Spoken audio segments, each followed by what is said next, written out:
নারী সংস্কার কমিশনের বিতর্কিত ধারার বৈধতা নিয়ে রিট খারিজ। সরকারি চাকরি অধ্যাদেশ বাতিলের দাবিতে উত্তাল সচিবালয়। রংপুর বিচ্ছিন্ন হয়ে যাবে, দুটি চিকেন নেকের মানচিত্র প্রকাশ করে হুমকি হিমান্তর। লঘুচাপের প্রভাবটা টানা 3 দিন ভারী বৃষ্টিপাতের সম্ভাবনা। যশোর পোস্ট অফিস থেকে নাইট গার্ডের মরদেহ উদ্ধার। প্রিমিয়ার লিগের সব পুরস্কার একাই দখলে নিলেন সালাহ। মদ বিক্রির অনুমোদন দিচ্ছে সৌদি আরব। দর্শক, শুনছিলেন দিনের খবরের প্রধান শিরোনাম, এবার বিস্তারিত। তার আগে গ্রামের কাগজের ইউটিউব চ্যানেল সাবস্ক্রাইব করুন এবং সব খবর পেতে ফেসবুক পেজ ফলো করে রাখার পাশাপাশি ওয়েবসাইট ভিজিট করুন। নারী সংস্কার কমিশনের সুপারিশের কয়েকটি বিতর্কিত ধারার বৈধতা চ্যালেঞ্জ করে দায়ের করা রিট খারিজ করে দিয়েছে হাইকোর্ট। সোমবার বিচারপতি ফাতেমা নাজিব ও বিচারপতি শিকদার মাহমুদ রাজির হাইকোর্ট বেঞ্চ এ আদেশ দেন। আদালত বলছেন, এই সুপারিশ এখনও বাস্তবায়ন হয়নি, এটা প্রি ম্যাচিউরড।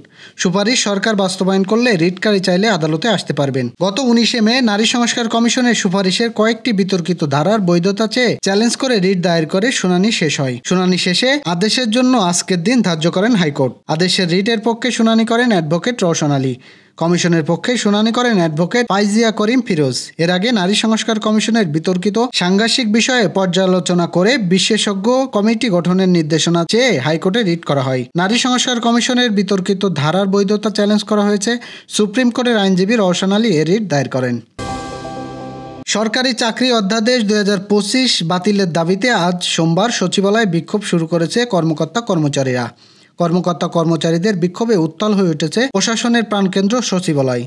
বেলা 11টার দিকে বাংলাদেশ সচিবালয় কর্মচারীরা সংযুক্ত পরিষদের সভাপতি বদিউল কবির, মহাসচিব নিজামুদ্দিন আহমেদের নেতৃত্বে সচিবালয়ের 6 নম্বর ভবনের সামনে থেকে একটি বিক্ষোভ মিছিল শুরু হয়। এরপর বেলা 11টায় তাদের সাথে যোগ দেন সচিবালয় কর্মচারী সংযুক্ত পরিষদের অন্য অংশ।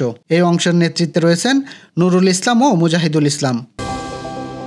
দুটি চিকেন নেকের মানচিত্র প্রকাশ করে হুঁশিয়ারি দিয়েছেন আসামের মুখ্যমন্ত্রী হিমন্ত বিশ্ব শর্মা।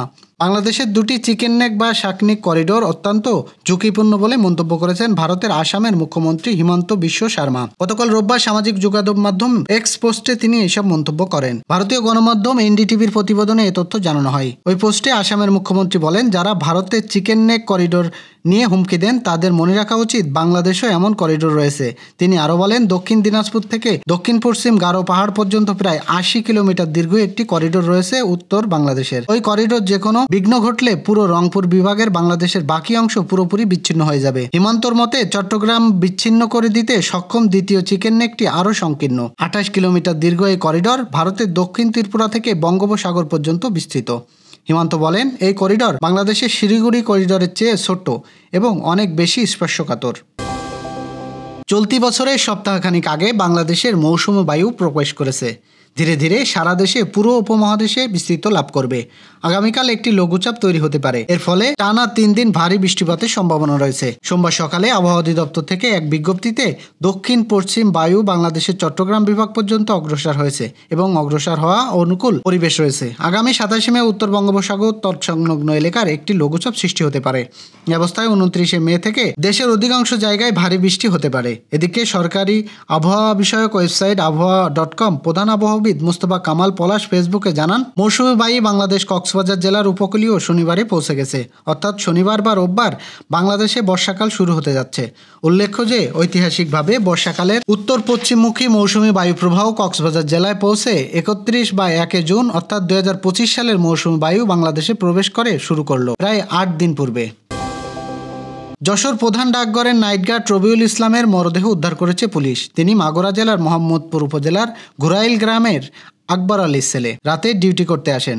সকালে সহকর্মীরা দেখেন তার মরদেহ পড়ে আছে পিছনে একটি নির্মাণাধীন ঘরে। পরে পুলিশে খবর দেওয়া হয়। রবিউল শ্যালক শামীম জানান, তার দুলাভাই মাগুরা থেকে 2-1 মাস আগে বদলি হয়ে আসেন। তার এক মেয়ে এক ছেলে মাগুরায় থাকেন। কেন এমনটি হয়েছে তারা বুঝতে পারছেন না। এ বিষয়ে ডেপুটি পোস্টমাস্টার জেনারেল কার্যালয়ের সুপার মনিরুল আর নূর জানান, রবিউল তাদের নাইট গার্ড ছিলেন। সে রাতে নিয়মিত ডিউটি করতেন। পাশে নির্মাণাধীন একটি ভবনে রয়েছেন। সকালে ওই ভবনের নিচতলার একটি রুমে রবিউলের মরদেহ পড়ে থাকতে দেখেন সহকর্মীরা। পরে তাদেরকে খবর দিলে বিষয়টি পুলিশকে জানানো হয়। ইংলিশ প্রিমিয়ার লিগের শিরোপাটা আগেই নিশ্চিত হয়েছে লিভারপুলের, বাকি ছিল কেবল আনুষ্ঠানিকতার।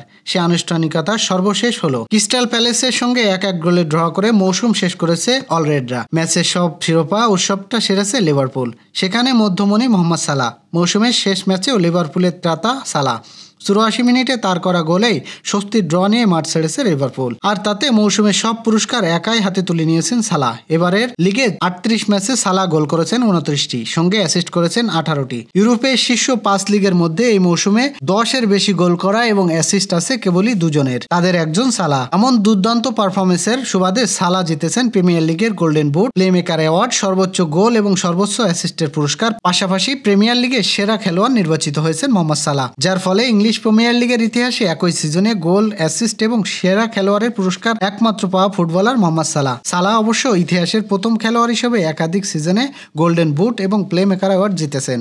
এই কীর্তি আর নেই আর কারোর। 24-25 মৌসুমের আগেই 21-22 মৌসুমেও এই দুই পুরস্কার ছিল সালাহর দখলে।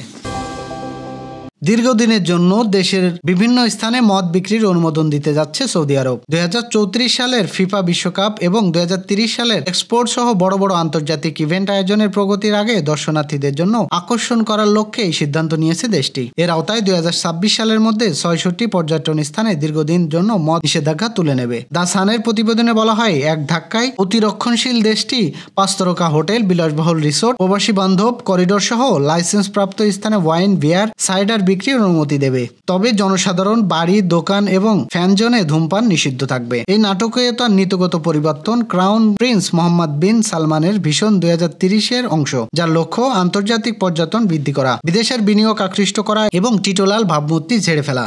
কর্মকর্তারা আশা করছেন লিওম, সিলান্দা দ্বীপ এবং লোহিত সাগর প্রকল্পের মতো জমকালো এলাকায় নিয়ন্ত্রিত অ্যালকোহল বিক্রি দেশটি সংযুক্ত আরব আমিরাত ও বাহরাইনের মতো উপসাগরীয় দ্বীপপতিদের প্রতি প্রতিযোগিতার সুবিধা দেবে। এখানে পর্যটন অঞ্চলে মদ্যপান ইতিমধ্যেই বৈধ।